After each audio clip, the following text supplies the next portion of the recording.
please. Yes.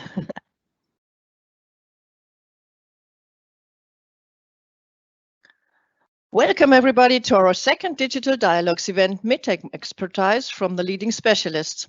Today's webinar gives you an update on IVDR implementation. Before we start, here is some organizational information.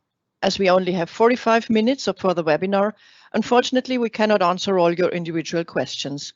We will answer them some short questions at the end of the presentation. For this, please write your question in Q&A. If you have detailed questions, we will be happy to answer them in one-to-one meetings. To take part in a one-on-one meeting, please register on our event website. For further inquiries, you can also contact us by email. After the webinar, the presentation will be shared by email. At the end of the session, we will publish a link to our survey. It will only take a few minutes of your time. We would be grateful if you could give us a brief feedback. This allows us to improve our services and adapt them to your needs. Now, let's not waste time and let me give the floor to our expert, Dr. Andreas Stange. Yeah, thank you very much for the kind introduction, and good morning and a good day to all the attendees. Thank you very much for spending time with me today to learn about the first lessons from the IVDR implementation. Yeah, this is my name. If you like to contact me, here are my contact details, email and LinkedIn account. We start with a short introduction of our team. So I'm responsible at TÜV Süd for the IVD business.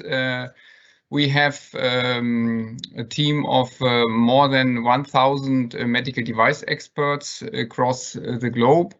Most of you may know that TÜV Süd is headquartered in Munich in Germany. We have certainly teams in Germany, in Europe, UK, Italy.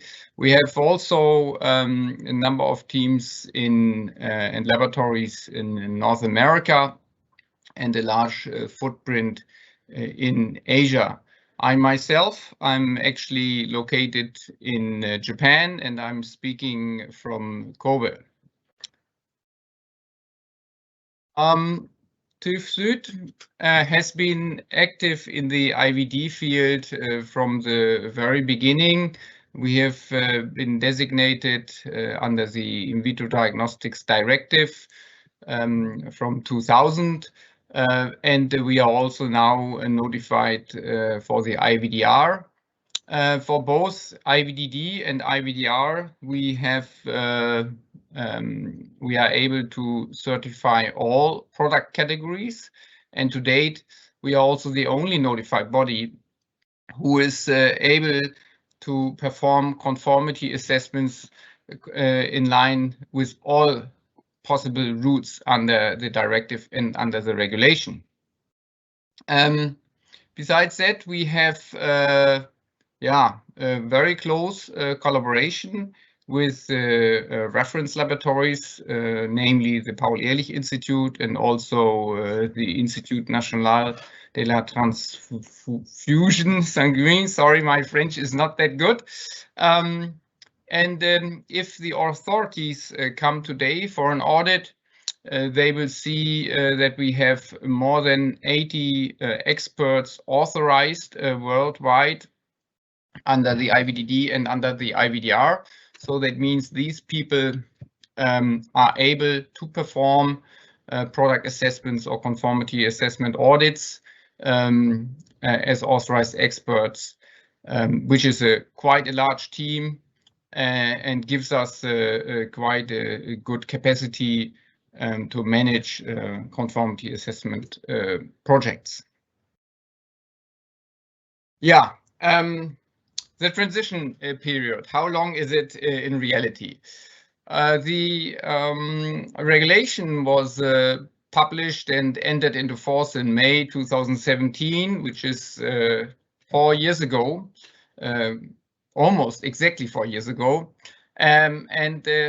Yeah, we have still basically 1 year left. We are still missing some important institutions, which you see here, dedicated, notified or indicated with a red arrow. One is, of course, we have notified bodies, however, not too many. But also very important, we need reference labs and experts panels, which are shown here with the light blue arrow. So from this transition period of 5 years, in principle, the regulation allows that both products can be placed on the market under both IVDD or IVDR. This sounds quite generous, but in fact, since the transition period is already almost over, and we have very little IVDR certificates published today, that has not proven to give us a lot of flexibility. We have then, with the date of application on 26th of May next year, a further additional grace period of 2 years, where in principle also IVDD products which carry an IVDD certificate can also be put on the market for another 2 years. So the important deadline is 26th of May 2022. From that onwards, all products must have an IVDR certificate. This additional grace period of 2 years is, however, has some certain conditions you must observe in case you want to utilize this. I will explain this on the following page. In principle, first of all, this additional grace period is only available for products who have a valid IVDD certificate. So please be aware that does not mean a self-declared product which you can put on the market without involvement of a notified body, but we talk here about a certificate which is issued by a notified body which is still operating. Of course, the certificate must be valid, and of course, it's kind of self-evident, the device must comply with the directive. It is not possible, once the date of application has passed, to perform any significant changes in design or in intended purpose of the device. And also, it must be ensured that the notified body who has issued this certificate is able and performing the appropriate surveillance. Besides that, the manufacturer must implement a number of requirements from the IVDR, and these are namely the post-market surveillance requirements, the vigilance requirements, and also economic operators must be registered, as well as the devices must be registered. To that extent, it is possible. So these conditions must be fulfilled, and then also IVDD certified devices can be continued to be placed on the market for another 2 years. Let me go back once more to this slide. So the key points are here.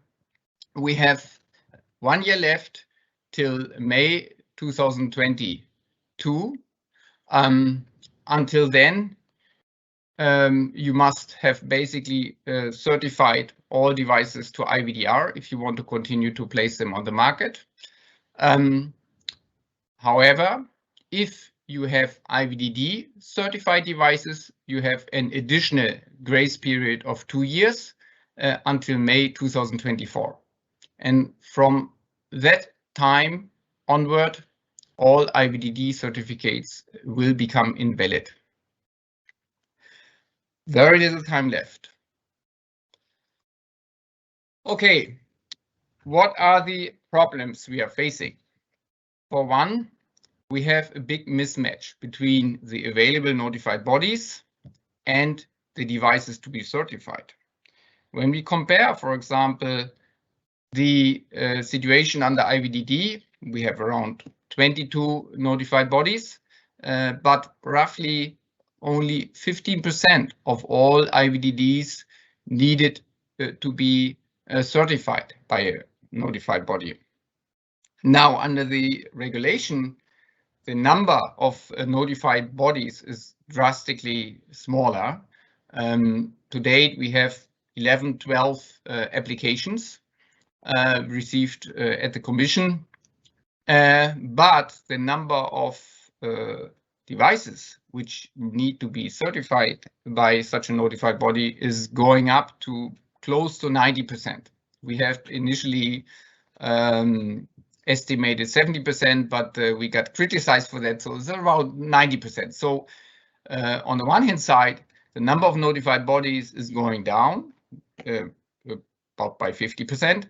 On the other hand side, the number of devices which need to be certified increases drastically.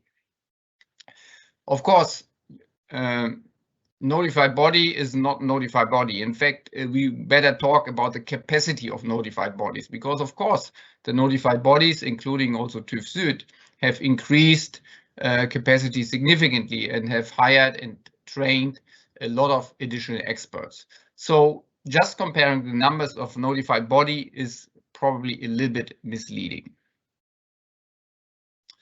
On this slide, we can really see how, that we really have a crunch.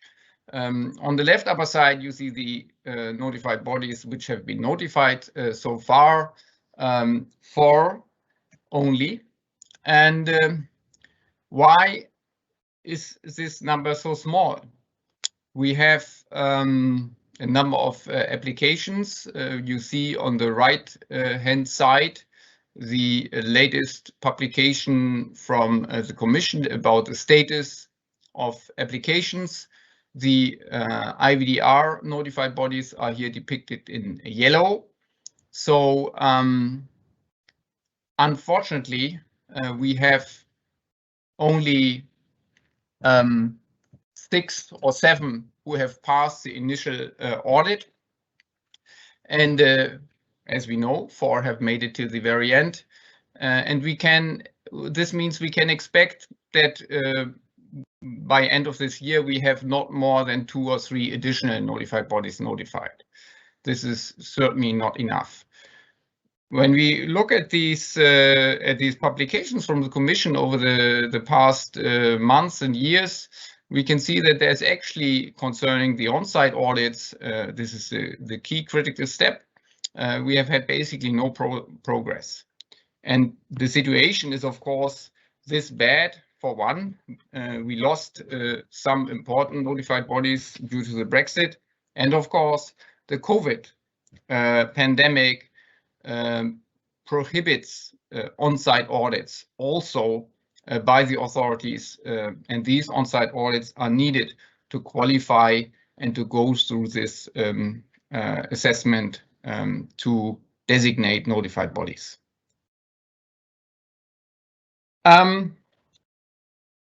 We have, of course, progressed with the implementation of the IVDR, so we know notified bodies, they have been notified. We also have seen the first IVDR certifications. It was actually also TÜV Süd. We could report the first IVDR notification, the IVDR certification in end of October last year. That was quite a surprise for us. We tried very hard to reach that, so that's a very, very good news. Yeah, we also know now that the Brexit is real. There was a long speculation. Will it really happen or not? It happened, and we are now living with it. We have also seen a number of important MDCG guidance documents. I will go to further detail soon. And we also know that the MDR, the date of application, was actually shifted by 1 year backwards from May 2020 to May 2021 next week. The MDCG guidance documents we have seen so far have provided some good clarity on a couple of aspects which are very important for manufacturers and notified bodies. For example, the MDCG 2019-7 for the person responsible for regulatory compliance is very important, especially also for manufacturers outside the EU. We have then a MDCG guidance giving details about what to understand under about significant changes under Article 120, the equivalent Article 110 under IVDR. So this is about the IVDD, or here, of course, MDD certificates after the date of application. What kind of changes are considered to be significant and what kind of changes are not to be considered significant. Very important. This guidance is not applicable for IVDR, strictly speaking, but of course it can give us some good ideas what to expect for IVDR. The 2019-13 MDCG guidance gives us details about the sampling of technical documentations. So this will enable us to calculate how many technical documentations we have to sample over the life cycle for the different classifications, and will provide us with better ideas in terms of the budget which you need to put aside for your conformity assessment and to keep your certificates valid. The Commission also provided guidance on how to deal with the audits in the COVID-19 pandemic. Unfortunately, we have very little leeway when it comes to certification audits under the regulations. So basically, certification audits need to take place on site, and that is a big hurdle currently in a lot of countries. In autumn last year, we saw a very important guidance on the interpretation of the classification rules. Very important, and please have a look at that in case you have not yet done that. Finally, very recently, we have seen the MDCG 2021-4 guidance. This gives some details on how to deal with Class D devices in the absence of reference laboratories. The good news is that we can accept conformity assessment applications for Class C devices, even though there are not yet any reference laboratories designated. We have to wait for the implementation of the expert panels, but this gives us the possibility to proceed with these devices. There are unfortunately still a lot of unknowns, and where we desperately need more information. We already mentioned we need more notified bodies. We need the expert panels. We are still missing very important MDCG guidance documents, namely the one for companion diagnostics, and we need common specifications for Class D devices. Reference laboratories were mentioned. We need to know when can we really get COVID-19 under control, and when can we perform audits, travel to manufacturing sites and do the necessary on-site audits in person. And a big question in the room is, will we see possibly another shift of the date of application for the IVDR? That is a little bit, sometimes I feel like at an airport. I'm sitting at the boarding gate, I see the boarding finger, but I don't see any airplane standing there. We have seen, okay, the MDR was initially about to launch and take off in May 2020. And a very short time before this launch date, it was then delayed, and we see the next departure time next week. So what will happen with the IVDR? Is it the same?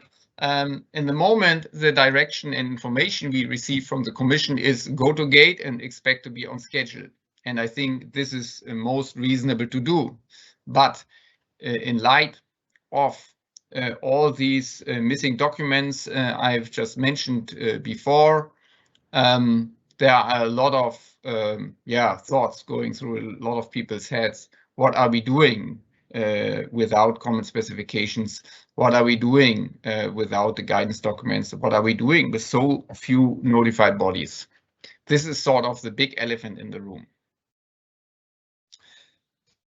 Finally, I'd like to touch a bit on the lessons we have learned from both the MDR implementation and the IVDR implementation. First of all, if you have IVDD certificates which are not yet having the maximum validity period till May 2024, please apply as soon as possible at your notified body to renew them to the maximum time, so that you don't get into a rush at the end of or briefly before the date of application next year. We have seen, even though we have asked our MDD clients to proceed early on, we have seen quite a bit of rush, and even today my colleagues are working very hard on prolonging the last number of MDD certificates. Apply early. Late applications, of course, we will try to manage them, but it will certainly be expensive, and we can't guarantee that we complete them in time. Also, we of course want to balance, or we have to balance our resources between IVDD projects versus IVDR projects. And of course, in the end, we want to focus on the new regulation on the IVDR. A very important topic where you should be very conscious about is the intended purpose of the device. Because the intended purpose is where everything starts. And with the intended purpose, the classification is determined, the assessment route hangs on it. And we see often that on this circle we have shown here between intended purpose, medical purpose, the exclusions, the performance evaluation report, there are often inconsistencies, so that what you state as intended purpose in the application document is not matching what we find in the instructions for use, or what we maybe later find in the performance evaluation. These are very critical deviations which you can fix easily by yourself by checking, scrutinizing your documentation before you submit them to the notified body. This is going a little bit in the similar direction. The consistency and completeness of the technical documentation, that we find similar wording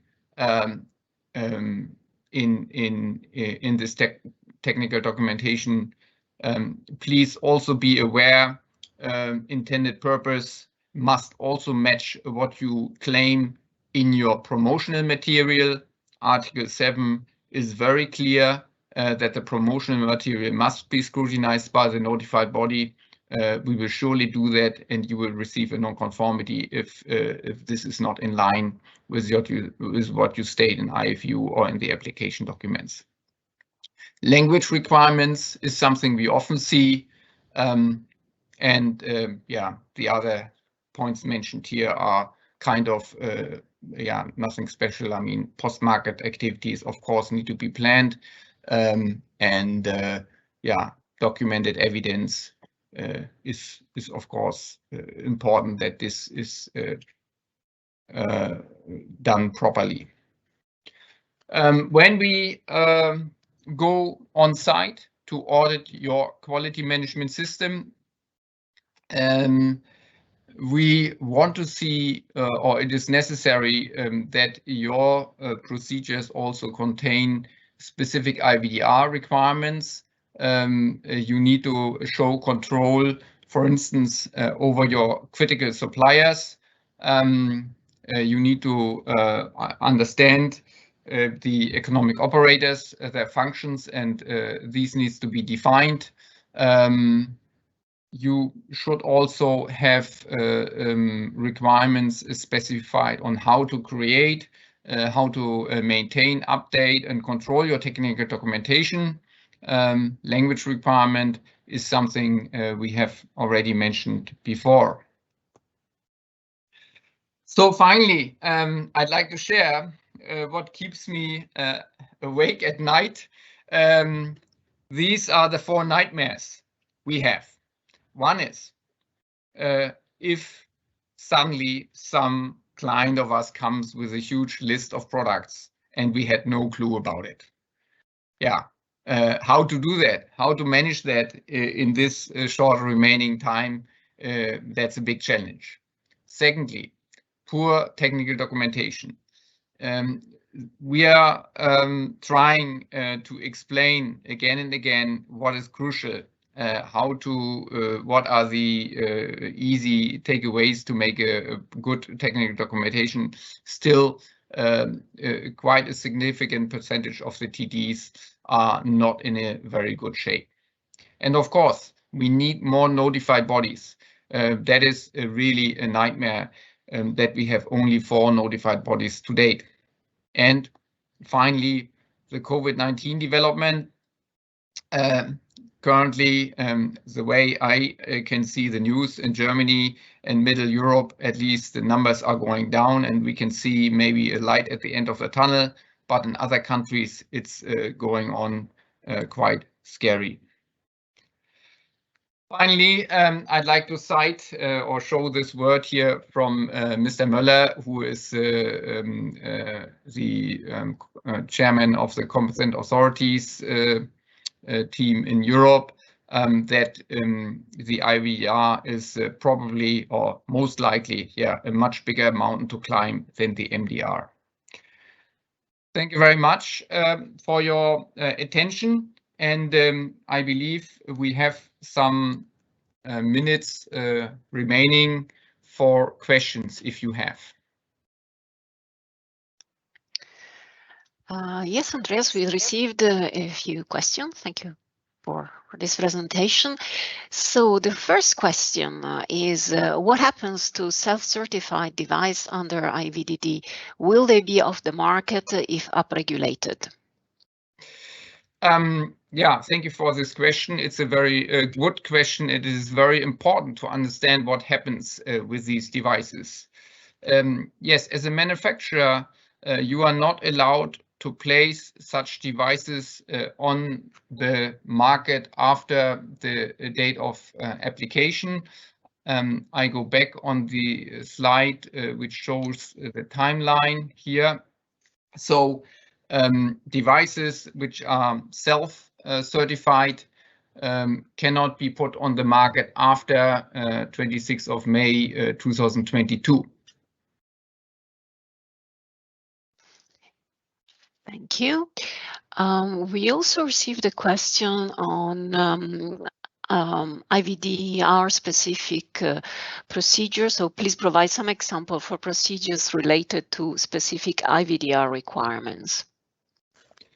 Now, yeah, for instance, we have, there are, I mean, generally, you will have maybe a quality management system certification or a quality management system designed in line with the 13485, which shows procedures for design and development and purchasing and so on and so forth.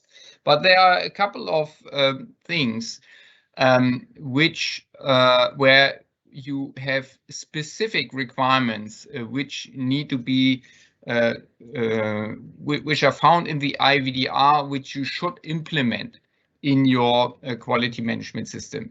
One is what I mentioned in the talk before, is how to put together a technical documentation. I mean, the contents of the technical documentation under IVDR is very specific and well defined. So that is something we'd like to see here.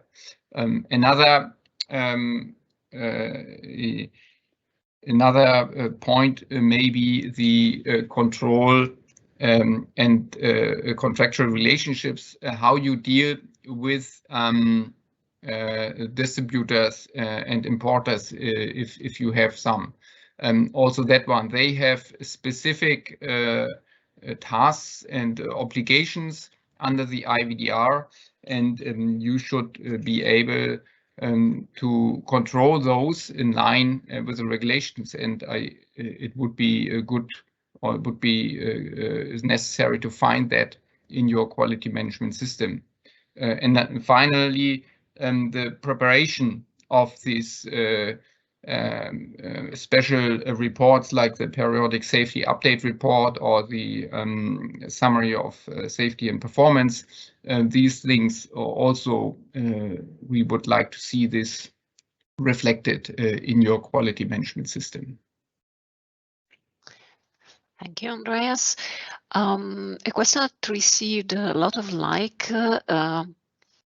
is any change for the deadline following COVID? Yeah. Yes, this is this question also would get a like from me. We also would really like to know that as early as possible. So we from all what we know, it is extremely challenging, and also we with other notified bodies are reaching our capacity very soon. What we can do. We have many applications. We are working very hard on that, but our bandwidth is getting smaller. In the moment, we don't know much more than you. We have known that the European Parliament has requested to the Commission a shift of the date of application by 1 year. But that is only a request, and we have no information towards whether this is realistic or not. So by now, or in the moment, you have to plan with the date of application of May 2022. Thank you. So we have one more question somewhat related. What would be your advice to manufacturers which are still waiting for their notified bodies to be designated under the IVDR? Does TÜV SÜD still have the capacity to take on new clients? We have very limited additional capacity to take on new clients. We are, of course, trying to look at any application positively, but obviously we can't take everyone. So if I were you, I would, of course, try to talk with other notified bodies. TÜV SÜD, there are also others who are designated, but also, of course, be in very close communication, if possible, with your current notified body to see how they are doing and where they are on the way to receive their designation. Yeah, unfortunately, Yeah, I can't give you much better information about that.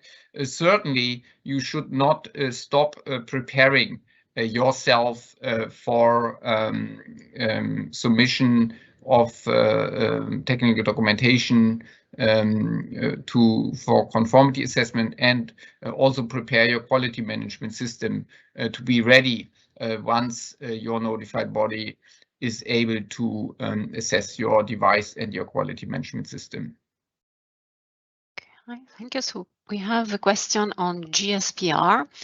Do we have to determine if the standard applied for GSPR applies full or partial? Yeah, in the end, you have to determine from the GSPR which of those are applicable to your device, and that is a decision the manufacturer has to do and has to justify to the notified body. So in case you decide, well, this is not applicable, or this particular portion of the standard you use to show compliance is not applicable, then you have to define that and give a proper rationale for that, which then hopefully your notified body will follow. Do you really think that the EU common specification for COVID-19 are going to be approved before May 2022?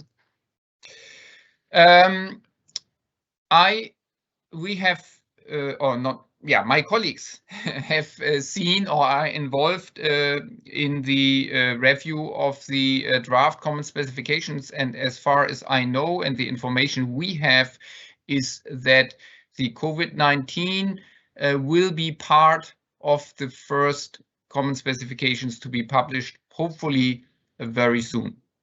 That is, I think, very good and very useful, very important to have that, given the pandemic and also given the high risk of this virus. Thank you. So we have one more question. Please help in understanding how IVD instruments are impacted by IVDR. IVD instruments are impacted by the IVDR, of course, because they are falling under this regulation.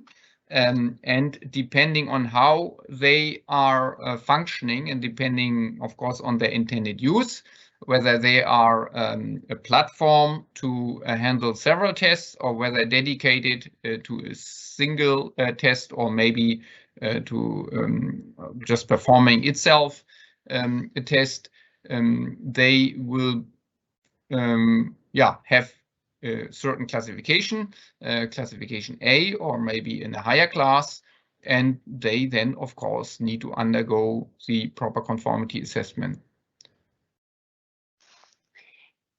Thank you.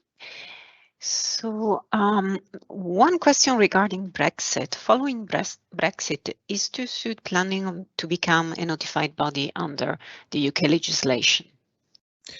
Yes, this is,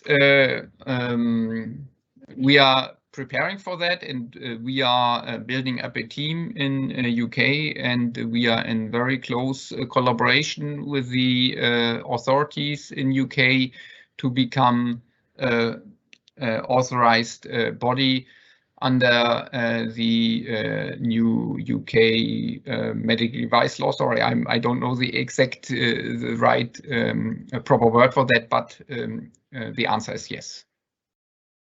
Thank you. So there are no more questions at this point. We have still a couple of minutes. Oh, one just came through. Are common specification given preference over harmonized standard for compliance? I have to admit I'm not IVD expert, but so this has a small caveat I need to say. But as far as I know, the common specifications are basically a must, and you must have very, very good reasons if you do not want to follow them. They have a certain time after publishing when they are becoming mandatory. I'm not sure, Marta, maybe you know how long the transition time? Usually it's at least 1 year. It can be longer than that, but it's minimum of 1 year transition time. Yeah, but you also can confirm that basically you, as a manufacturer, you must comply with them. I mean, that you must have very good reasons if you want to deviate from them. Correct? Correct. Yeah. Whereas harmonized standard is always a choice of the manufacturer to use them. Right. Yeah. Thank you, Marta. Very good. Thank you. So there are no more questions at this point. Yeah, then thank you very much for listening to us. Thank you for asking all these interesting and good questions. And we hope to welcome you also to the following webinars we have subsequently later today. And if you want to hear it again, you can also tune in to the sessions we perform for the colleagues or for the manufacturers in North America. Thank you very much.